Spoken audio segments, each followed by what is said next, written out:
What'd you call me? Like I said, I don't talk to child molesters. Thank you. You realize I was acquitted of all charges? I'm gonna have you CTW. Don't do it. I'm gonna have you CTW. I don't give a fuck. Go in there, dude. One, it's illegal for you to go in there and solicit a trespass. I don't give a fuck. No, it's not.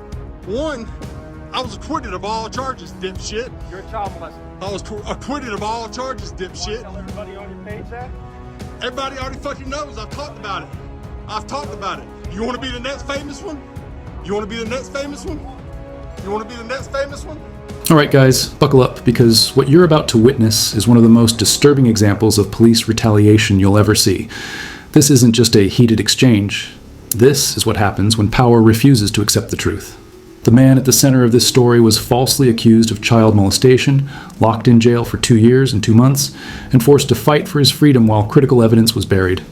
Then trial day came, and in less than 15 minutes, a jury completely acquitted him. Not guilty, fully cleared. But for some officers, that verdict didn't matter. Instead of respecting the law, they chose something darker, spreading the same accusation around town, attempting to brand an innocent man with a label that could destroy his life forever.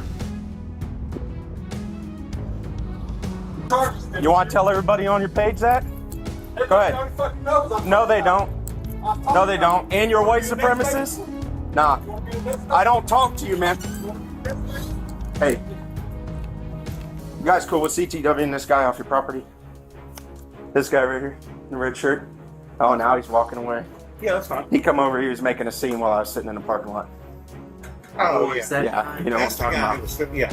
Yeah, so, yeah, he Now he's standing on the sidewalk. yeah. Go ahead, Dr. Schwartz. What was he doing? No, he come over, I told him, I said, don't say nothing to me. I said, you make a scene. He's got the video camera out saying, so he's a child molester. Yeah. He got charged with child molestation. Yeah, he got He released. sat in jail. Radio. Yeah. He's the one who got off the Yeah, Emerson.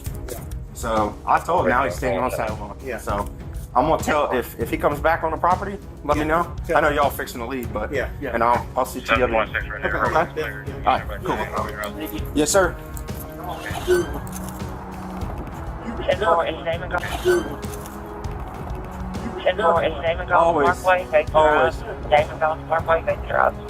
You've been warned. You step foot on this property again, they're gonna CTW you. You make a scene. Do not make a scene right now. I'm telling you right now. You're on the sidewalk. Don't play with me. It's called an easement. I'm not an idiot. Now fast forward. Officer Hawk is seen going business to business, allegedly encouraging shop owners to trespass this man while openly calling him a child molester, despite the acquittal. The confrontation explodes. The man stands his ground, repeating that he was cleared of all charges. The officer fires back with insults and threats. Tensions escalate rapidly. The sidewalk becomes a battleground of words, accusations, and ego. Instead of de-escalating, the officer appears determined to provoke. There are repeated taunts, attempts to intimidate, and even warnings about arrest over so-called disorderly conduct. But here's the key detail. The man is standing on a public sidewalk. He knows it. He says it. And he refuses to be bullied into silence. I know what an easement is. I know how the law works, dude. Why don't you pull up the final disposition on my charges, dipshit? Why don't you pull up the final disposition on my charges, dipshit? A white supremacist? A white supremacist? Where the fuck did you get that from? Yeah, you're done. You're definitely done. You'll be the next one with a fucking complaint, and you'll be the third Commerce Police Department out of here in 6 months. Is that right? Is that right? Do you know anything about the case? Did you? Yeah, they charged me for no reason, dipshit. That's why I don't. Is there a red dot on my house? Is there a red dot on my house, dipshit? Yeah, you're talking, dipshit. You're talking, dipshit. I'm gonna tell you right now, if you curse and there's a juvenile out here, I'm taking you to jail. Don't do it. Don't do it. That's disorderly conduct. Yes, it is. Yes, it is. 100%. 100%. 100%. We're all adults out here, unfortunately. It's not slander. Try again. No. No. No.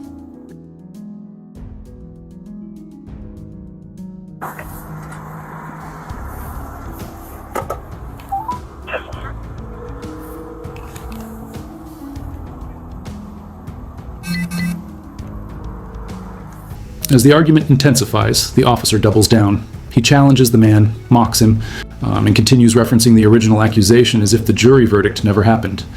The man pushes back hard, demanding that the officer pull up the final disposition of the case. Instead of facts, more insults fly. Threats of jail time are thrown around over profanity.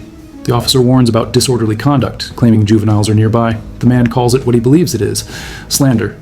The exchange is raw, chaotic, and emotional. But underneath the shouting is something much bigger.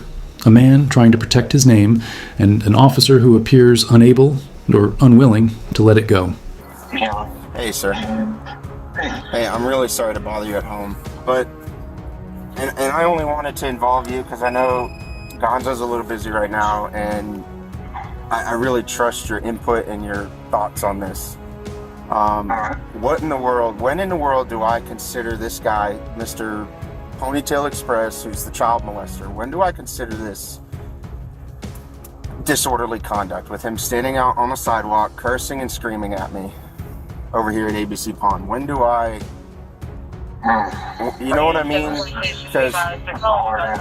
Because I mean, he was originally out here cursing at me. I told him, I said, I am not talking to you. I said, I am not talking to a child molester. I'm not doing it. I don't want any part of it. Stay away from me. Go away. And he will not. I mean, I don't care about him standing out on the sidewalk. I really don't. It doesn't bother me. He can videotape me. I'm just running speed. It doesn't matter to me. But where do I draw the line? In a traffic stop, or you were just... No, he was out on the corner and he saw me drive up and he screamed, "What's up, fuck stick?" And I'm like, I said, leave me alone. I said, I'm not talking to you. I don't talk to child molesters. So what you need to do is, if you're sitting there and he walks up, drive away. Yeah, I know. I'm just it, and I trust, and you know, that crossed my mind. I just, at the same time, I shouldn't have to worry about where I'm sitting. You know, and again, I don't mind somebody out on the curb. He can stand there. It doesn't bother me. He can videotape. Then comes the phone call. The officer contacts a superior, attempting to justify the situation. He describes the man as yelling, cursing, causing a scene. But listen closely. Even in his own explanation, there's hesitation. He admits the man is on the sidewalk. He admits recording doesn't bother him. And the real issue? Words. Hurt pride, emotional reaction. The supervisor offers calm advice. If he approaches, drive away. Simple. De-escalate. But the officer resists that idea. He insists he shouldn't have to move. That statement right there reveals everything. This isn't about public safety, it's about control. And when authority becomes personal, it becomes dangerous. He can wave at me. He can tell people to slow down. That doesn't bother me. It's the cursing. Where do I draw the line at the yelling and cursing? You know? And I don't want to make a scene, make a stink, because we're already involved enough with some shit. I'm not, you know, I don't want to make things worse whatsoever. So that's why I called you. I just wanted you to know that he's walking away now because he got bored.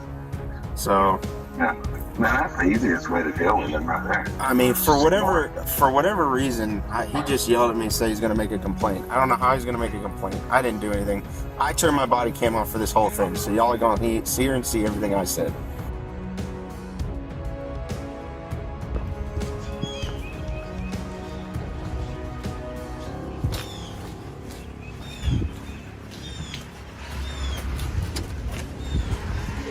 Morning. About that. No worries. How you If I'd doing? known it was you, I'd have stopped my Yes, sir. How you doing? I'm alright. So, have you had a chance to look at the body cam? I have. It Um, doesn't look good. It doesn't We're look doing good. an investigation. so can you tell me if he went in there and said the same thing to them? Did he go in there and call me a child molester to them? The video looks horrible, Okay. and we're doing an investigation. Go ahead and actually fill out the I got the forms. I'm gonna fill those out. and back to me. But like I said, I'm not waiting until I get the forms to start an investigation. That's already started. Yes, sir. Here's my issue, and I want you and everybody else that sees this to know. I'm not anti-police. I'm not anti-cop. Bad policing landed me in jail for 2.5 years facing a life sentence for a crime I didn't commit. And bad policing also hid evidence of that crime until the trial. That's what got me acquitted after 15 minutes of jury deliberations.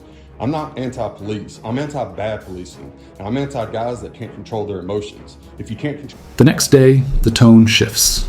The body camera footage has been reviewed, and the words are blunt. It doesn't look good. An internal investigation begins immediately. The man makes something crystal clear. He is not anti-police. He is anti-bad policing. He explains how misconduct already stole 2.5 years of his life, hidden evidence, a life sentence hanging over his head, and a jury that needed only 15 minutes to see the truth. He even acknowledges that other officers handled him professionally by simply ignoring him. That's all it takes. But when officers cannot control emotion, the badge becomes a liability instead of protection. Control your emotions, you shouldn't be out here. And they just went through training last year over the Emerson incident, and obviously it didn't stick for at least him, you know what I mean? The couple other officers, great job ignoring me. Perfect job ignoring me. That's what they're supposed to do. But, you know, we definitely have an issue with this one, so. We're gonna do the investigation, see if policy violations, whatever, occurred, and then we'll go from there. But you know, if he said that inside the ABC pawn shop, said that to them, that's a whole different bag of issues. Yes, sir. That's defamation and slander. So, yeah, I appreciate you getting on it, and I'll go ahead and get those put out. I might turn them back in this afternoon just so you have everything at your disposal, and you know, we'll talk about it when we talk about it. Okay. Thank you, sir. Yes, sir. Have a good day. Have a good one. In the end, Officer Hawk is fired. But here's the real question. Is that enough? Accusing someone of being a child molester isn't just reckless, it can be life-threatening. That label follows a person everywhere. In prison, on the streets, in their own community. Even the worst criminals treat that accusation as explosive. So when it comes from law enforcement, it carries even more weight. This case is bigger than one officer. It's about accountability. It's about reputation. And it's about knowing your rights when power crosses the line. Situations like this are exactly why public awareness matters. Because when authority refuses to correct itself, the public has to demand it.